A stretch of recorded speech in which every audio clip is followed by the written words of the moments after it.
NLR 1981 UC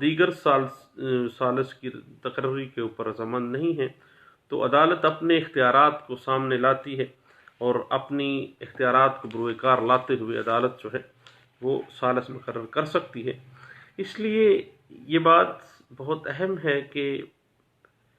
پہلے اقرار نامہ ثالثی جو ہے کوئی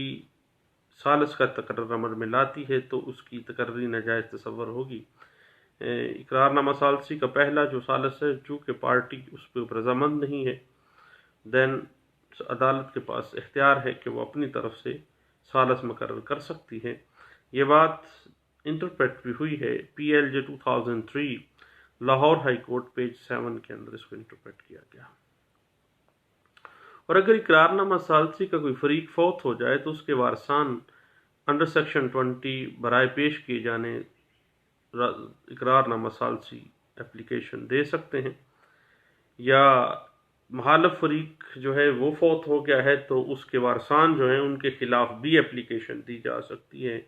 برائے پیش کیے جانے اقرار نامہ ثالثی عدالت کے اندر۔ یہ بات انٹرپریٹ بھی ہوئی NLR 1993 UC پیج 30 کے اندر اس کو انٹرپریٹ کیا گیا تھا۔ اب جب application under section 20 arbitration act 1940 برائے پیش کیے جانے اقرار نامہ ثالثی جب عدالت میں دی جاتی ہے تو اس اپلیکیشن پہ کارروائی اسی وقت ہوگی جب اقرار نامہ ثالثی تحریری شکل میں موجود ہو۔ اگر اقرار نامہ زبانی ہے تو پھر انڈر سیکشن 20 ثالثی کارروائی کے لیے ثالثی جو معاہدہ ہے اس کو پیش کرنے کی اپلیکیشن گزاری ہی نہیں جا سکتی، اور جس جگہ مابین فریقین اقرار نامہ ثالثی کے اندر اختلاف پایا جاتا ہے وہاں کی عدالت جو ہے اس کو اختیار سماعت بھی حاصل ہے، اور ایسی درخواست اس عدالت میں بھی دی جا سکے گی جہاں پر جزوی طور پر کوئی کاز آف ایکشن ہی اس اقرار نامہ ثالثی کی نسبت کوئی ارائز ہوا ہو۔ یہ بات انٹرپریٹ بھی ہوئی NLR 1989 CLJ پیج 555 کے اندر اس کو انٹرپریٹ کیا گیا تھا۔ اقرار نامہ ثالثی کو قانونی طور پر کچھ سینکٹیٹی حاصل ہے، اور اقرار نامہ ثالثی کرنے والے جو فریقین ہیں ان کو قانونی طور پر پابند کیا گیا ہے، اور اگر کوئی سنگین قسم کا اختلاف ہو تو عدالت جو ہے وہ اقرار نامہ ثالثی پیش کیے جانے کی اپلیکیشن پر کارروائی کرتے ہوئے کوئی نیا ثالث بھی مقرر کر سکتی ہے۔ یہ بات انٹرپریٹ ہوئی PLD 2002 supreme court of Pakistan کا فیصلہ ہے پیج 310 کے اندر اس کو انٹرپریٹ کیا گیا تھا۔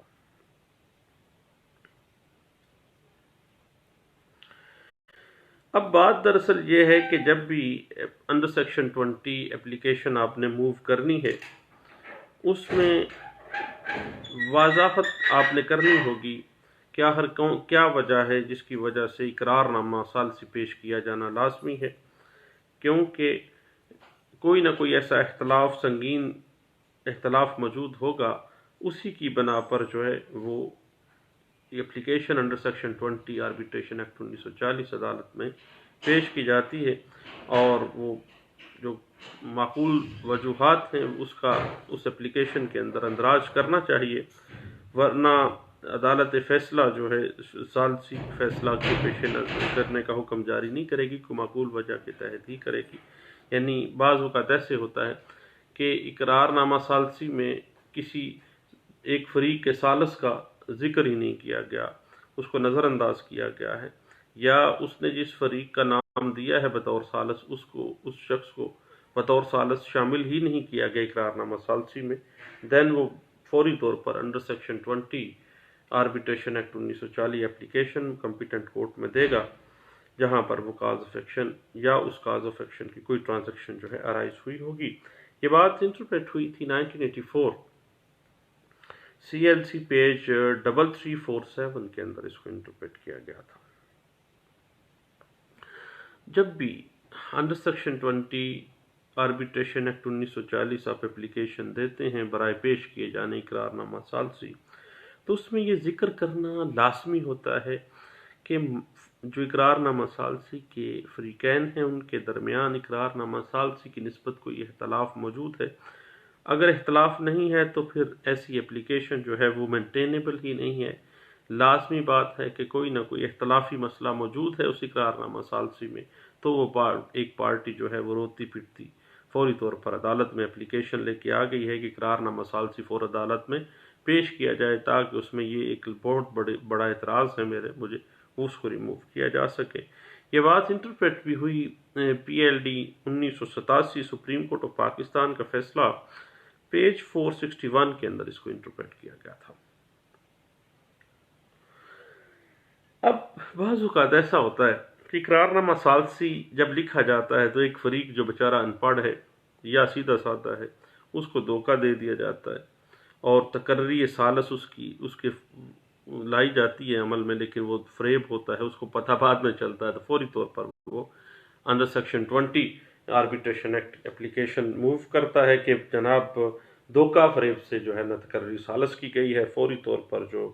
اقرار نامہ ثالثی ہے وہ عدالت میں پیش کیا جانا ضروری ہے، تاکہ عدالت کو لجا کی جاتی ہے، صدا کی جاتی ہے کہ فلاں شخص میری طرف سے ثالث ہے، اس کا نام ہی درج نہیں کیا گیا اور دھوکہ فریب سے کسی اور شخص کو بطور ثالث اس میں رکھ لیا گیا ہے۔ تو ایسی صورت میں ایسی تقرری جو ہے وہ نل اینڈ وائڈ تصور ہوگی، اور سیکشن 20 کے تحت مینٹینیبل یہ بات ہے اور معقول وجہ ہے کہ اقرار نامہ ثالثی عدالت میں پیش کیا جائے، اور اس ایسی جو تقرری ثالث عمل میں لائی گئی ہے اس کو منسوخ کیا جائے، اور عدالت اپنی طرف سے کوئی جو ہے ثالث مقرر کرے گی۔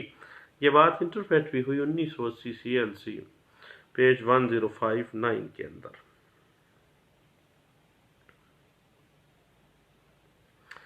اور یاد رکھیے گا ایک بڑی ٹیکنیکل سی بات ہے کہ جب بھی آپ under section 20 arbitration act 1940 application دیں گے برائے پیش کیے جانے اقرار نامہ ثالثی، تو اس اپلیکیشن میں یہ لازمی لکھیں گے کہ جو اقرار نامہ ثالثی ہوا ہے اس میں شرائط کون کون سی تھی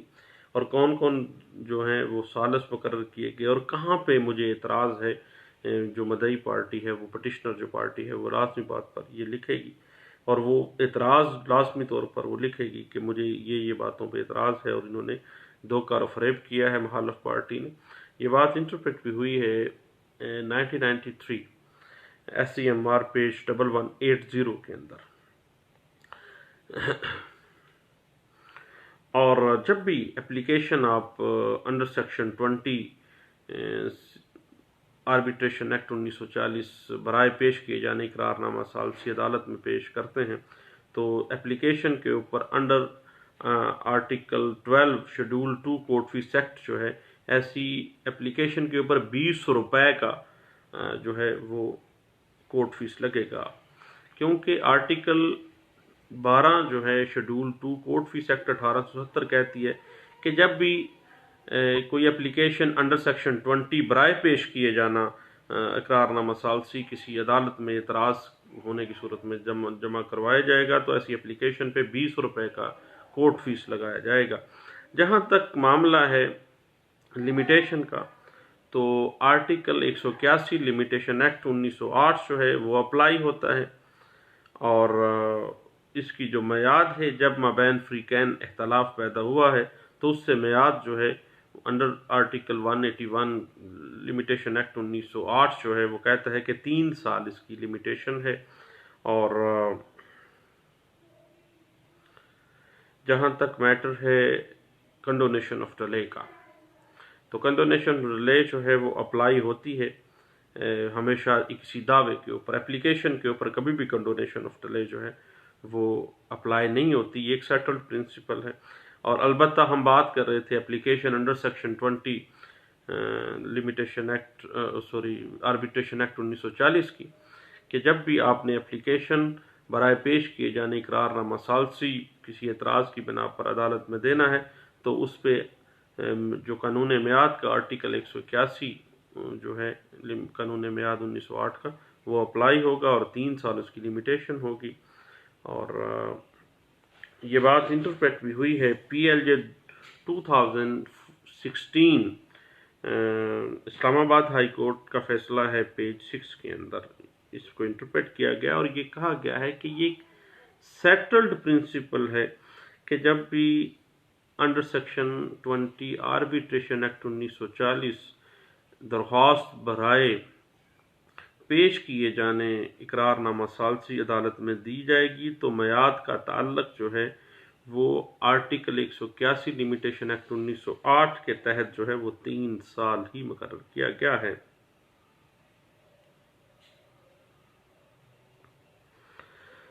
اس کے بعد اسی جو کیس لا ہے اسلام آباد ہائی کورٹ کا، اس میں یہ بھی کہا گیا کہ اگر اپلیکیشن جو ہے وہ ٹائم بارڈ ہے، 181 آرٹیکل اپلائی ہو رہا ہے، 3 سال اس کی لمیٹیشن ہے، اگر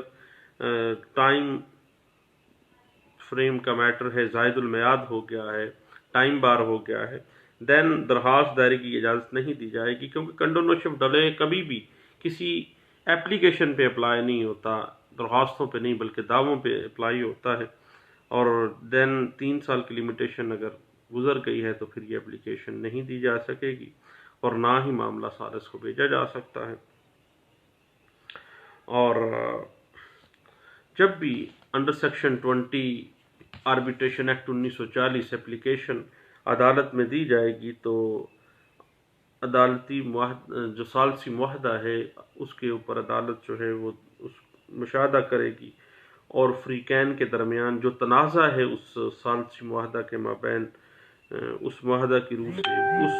تنازع کو بھی دیکھے گی، اس اختلاف کو بھی دیکھے گی، اور ان مقدمات میں فریقین کی طرف سے جو مقرر کیا گیا ثالث ہے وہ بھی دیکھے گی کہ ہر کس جگہ کے اوپر وہ اعتراض ایک فریق مان رہا ہے، دوسرا فریق کیوں اعتراض کر رہا ہے، کون سا ایسا ایشو اٹھ گیا ہے، اور عدالت اس کو سالو آؤٹ بھی کرے گی۔ یہ بات انٹرپریٹ بھی ہوئی ہے 2013 MLD پیج ہے 1499 کے اندر اس کو انٹرپریٹ کیا گیا تھا۔